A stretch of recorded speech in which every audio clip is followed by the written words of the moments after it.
तो hi everyone. तो चलिए आज देखते हैं हम अपना बी आर टैग। आज देखेंगे हम B R tag, bold, italic और अंडरलाइन टैग, और एंकर टैग भी इसके साथ साथ हम डिस्कस करेंगे। और इसके साथ हम डिस्कस करेंगे कि केस सेंसिटिव होता क्या है और क्या HTML केस सेंसिटिव है और नहीं है। तो आज हम यही डिस्कस करने वाले हैं। इससे पिछले लेक्चर में हमने डिस्कस किया था इमेज एलिमेंट और एट्रीब्यूट वगैरह जो भी था, लिस्ट सब कुछ उसमें डिस्कस कर लिया था पिछले लेक्चर में। आज देखते हैं बी आर टैग। तो बेसिकली बी आर टैग होता क्या है इन HTML में, used to add next line, यानी कि लाइन को ब्रेक करने के लिए और नेक्स्ट लाइन में प्रिंट करने के लिए टेक्स्ट को आप बी आर टैग का यूज़ करते हैं। अब देखते हैं बी आर टैग का एग्जाम्पल। जैसे ही हमने लिख लिया वेब डेवलपमेंट पैराग्राफ के अंदर, तो ये होगा आपका एक ही लाइन में प्रिंट हो जाएगा ये। अब हमें वेब अलग में और डेवलपमेंट अलग में करना है, तो करोगे कैसे? वो करोगे ऐसे कि आप बी आर टैग का यूज़ कर देंगे जब ये नेक्स्ट लाइन में होगा। इसके लिए हम अभी प्रैक्टिकल करते हैं। सबसे पहले अपना बॉयलर प्लेट कोड लिख लेते हैं। उसके बाद बॉडी में लिखते हैं हम, पैराग्राफ में लिखते हैं वेब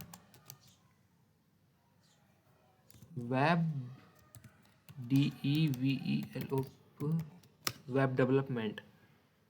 अरे यार, हमने लिख दिया ना वेब डेवलपमेंट, तो इसे करते हैं हम रन। रन किया, डेवलपमेंट आया आपका सिंगल लाइन में। अब अगर आपको इसे डेवलपमेंट को नेक्स्ट लाइन में लेके जाना है तो आपको यूज़ करना पड़ेगा बी आर टैग। और बी आर टैग का यूज़ करते ही आपका वेब अलग लाइन में आ जाएगा और डेवलपमेंट अलग में। तो आई होप आपका बी आर टैग कंप्लीट आपको याद होगा कि कैसे वर्क किया इसने, और ये आपका टॉपिक क्लियर होगा बी आर टैग कैसे यूज़ होता है। अब आता है आपका bold, italic and underline tag. Use it to highlight text in your page, यानी कि अगर किसी चीज़ को आपको हाईलाइट करना है अपने पेज में, तो आप बोल्ड, इटैलिक और अंडरलाइन का यूज़ कर सकते हैं। हमने एग्जाम्पल के साथ ये दिया हुआ है, कैसे यूज़ होगा ये भी देखते हैं। चलो सबसे पहले इसे देख लेते हैं। हम अपने VS कोड में आते हैं। जैसे आपने क्या बोला था, हमने H1 में लिखते हैं हम HTML। ओके, लिखा, और हमें लिखना है इसको बोल्ड में। HTML को अगर हमें बोल्ड करके लिखना है ना, तो ये लिखेंगे कैसे? हमें लिखना होगा ये अपने किस टैग के अंदर, हमें लिखना होगा अपने बोल्ड टैग के अंदर। और इटैलिक में लिखना है तो इसके अंदर लिखना होगा हमें HTML। लिख दिया हमने। और अगर हमें अंडरलाइन में लिखना है तो हमें ये देखिए U का यूज़ करना होगा। अब आपने पता होगा कि इनका पहला तो हो जाएगा ये जो हेडिंग 1 में है, ये तो हो जाएगा बोल्ड, ये आपका इटैलिक हो जाएगा, और ये हो जाएगा आपका अंडरलाइन। रन करके देखते हैं ना, अभी सामने आ जाएगा सब कुछ जो भी होगा। तो देखिए, पहला आपका बोल्ड हुआ, दूसरा आपका इटैलिक हुआ, और तीसरा अंडरलाइन हुआ। अब बोलेंगे कि भैया एक सबसे पहले में आप सिंपल लिख दो हेडिंग बना के, और सिंपल में HTML डाल देते हैं। तो डाल दिया, तो इसे रन करा देते हैं अभी। अब रन कराएंगे तो सबसे पहले सिंपल आ गया, ये बोल्ड है आपका, ये HTML, ये HTML। तो ये आपका ये भी टैग क्लियर हुए आपके सारे।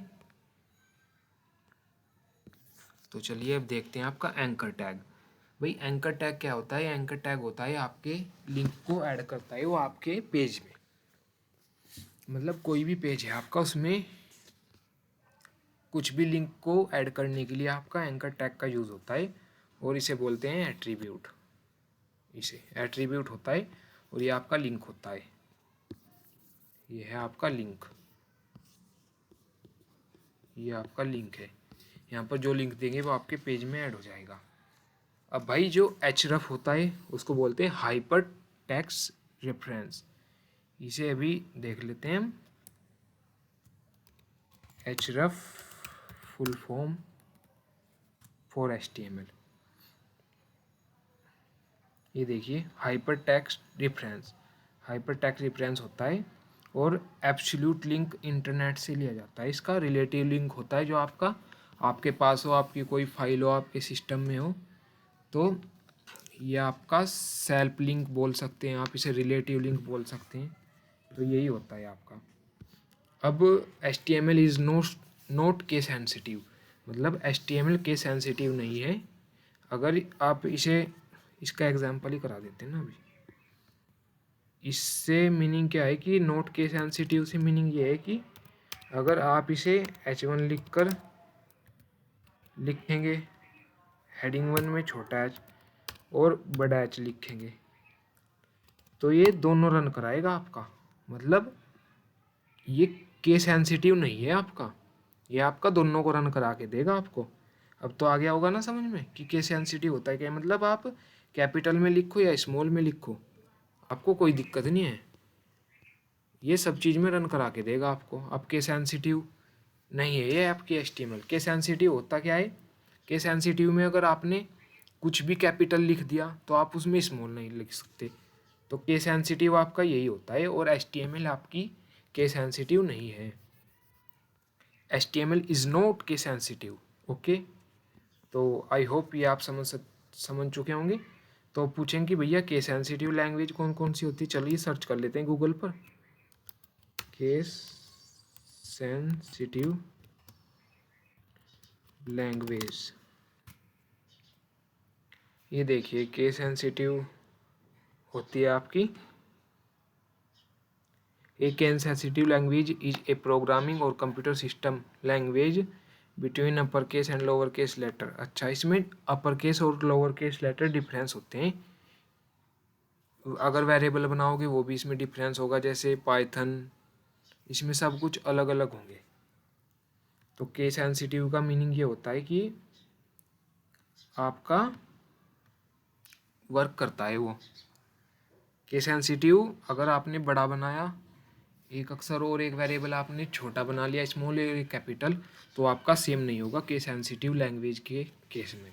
और HTML में आप कैसे भी लिख सकते हो, आप कैपिटल भी लिख सकते हो। आपने अगर ये करना है ना कि मुझे हेडिंग बनानी है HTML में, तो आप H1 करके बना सकते हैं हेडिंग, आप H1 करके बना सकते हैं अपनी हेडिंग, ये देखिए जैसी बनी हुई है। और आप बड़े S से बना सकते हैं, तो ये आपका दोनों रन हो जाएंगे, मतलब चल जाएंगे। तो ये केस सेंसिटिव का मतलब होता है। आई होप ये समझ चुके होंगे। और भाई हाँ, एक वीडियो आएगी आपकी किस चीज़ पर, एक वीडियो आएगी आपकी जो हम पोर्टफोलियो बिल्ड करेंगे बेसिक, ओनली HTML से बेसिक पोर्टफोलियो बनाएंगे हम, और उसे रन भी करके दिखाएंगे।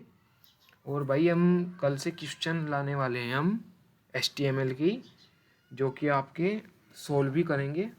और जितना भी होगा हम इसी चैनल पर देखेंगे, करेंगे जो भी होगा। तो भाई कल जो पोर्टफोलियो बेसिक वाली वीडियो आएगी वो सब देखना ज़रूर। Thank you.